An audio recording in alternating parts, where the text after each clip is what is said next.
ভাই জান্নাতে যেতে চান এবং তিনি কলেমা পড়তে চান, কেউ কি আপনাকে ইসলাম গ্রহণ করতে জোর করছে ভাই? আচ্ছা, কেউ কোনো জোর করছে কি? কেউই না। আচ্ছা, করছে না। অর্থনৈতিক কোনো চাপ, টাকা পয়সার কোনো ব্যাপার? হ্যাঁ, না না, না। কেউ আপনাকে জোর করছে, জোর জবরদস্তি? কেউই না। আপনি আপনার অন্তর থেকে গ্রহণ করছেন। হ্যাঁ স্যার, ভালো ভালো কথা বলছে। ইসলাম আমার এই জন্য পছন্দ হয়েছে যে একজন ভগবান। মাশাআল্লাহ, ভাই বলছেন যে এমন সুন্দর সুন্দর কথা বলা হয়েছে ইসলামে, এবং ইসলাম ধর্মে ঈশ্বর এক, তাই ইসলাম গ্রহণ করতে চান। দুই, আসসালামু আলাইকুম, আমার নাম অজয়। আমার প্রশ্ন হচ্ছে, জান্নাতে যাবার জন্য ইসলাম গ্রহণ করা কি আবশ্যক?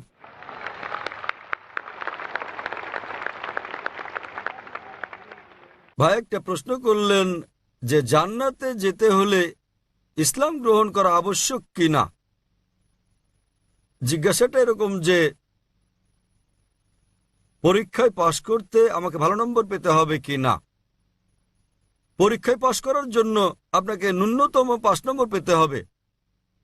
জান্নাতে যাওয়ার জন্য প্রয়োজনীয় শর্তাবলীর কথা বলছে সূরা আল আসর অধ্যায় নম্বর 103 আয়াত নম্বর 1 থেকে 3 বলা হয়েছে, ওয়াল আসর ইন্নাল ইনসানা লাফি খুসর ইল্লা আল্লাযিনা আমানু ওয়া আমিলুস সলিহাতি ওয়া তাওয়াসাউ বিল হাক্কি ওয়া তাওয়াসাউ বিস সবর। সময়ের শপথ, নিশ্চয়ই মানুষ ক্ষতির মধ্যে রয়েছে, তারা বাদে যারা বিশ্বাস এনেছে, যারা সৎকর্ম করেছে, যারা সত্যের পথে মানুষকে আহ্বান করে এবং ধৈর্য ও অধ্যবসায়ের উপদেশ দেয়। কোন মানুষের বেহেশতে যাওয়ার জন্য ন্যূনতম 4টি গুণ থাকতে হবে কমপক্ষে। প্রথমত, বিশ্বাস স্থাপন করা, ঈমান আনতে হবে। ঈমান আনলে এক ঈশ্বরে বিশ্বাস করতে হবে, মুহাম্মদ সাল্লাল্লাহু আলাইহি সাল্লামকে শেষ পয়গম্বর মানতে হবে, ইত্যাদি ইত্যাদি। দ্বিতীয়ত, সৎকর্ম করা, বিশ্বাস করা ছাড়াও, ঈমান আনা ছাড়াও সৎকর্ম করা। আমালে সলিহাত। তৃতীয়ত হচ্ছে ওয়া তাওয়াসাউ বিল হক, মানুষকে সত্যের পথে ডাকা। এবং চতুর্থ হচ্ছে মানুষকে ধৈর্য আর অধ্যবসায়ের উপদেশ দেয়া। যে কোনো মানুষের জান্নাতে যাওয়ার জন্য কমপক্ষে 4টি গুণ থাকতে হবে। এবং যদি আল্লাহ ইচ্ছে করেন যে কোনো গুনাহ মাফ করতে পারেন, শিরক ছাড়া তিনি কখনো শিরক মাফ করবেন না। আল্লাহ বলেন সূরা নিসা অধ্যায় 4 আয়াত নম্বর 48 এবং সূরা নিসা অধ্যায় 4 আয়াত 116-তে যে আল্লাহ ইচ্ছে করলে যে কোনো গুনাহ মাফ করে দিতে পারেন, শিরক তিনি কখনোই মাফ করবেন না।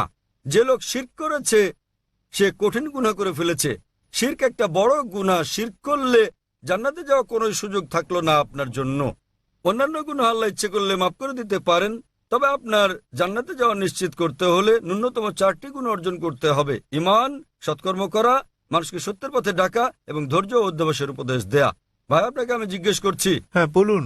আপনি কি জান্নাতে যেতে চান? আপনি জান্নাতে যেতে চান কি না? জি, যেতে চান আপনি?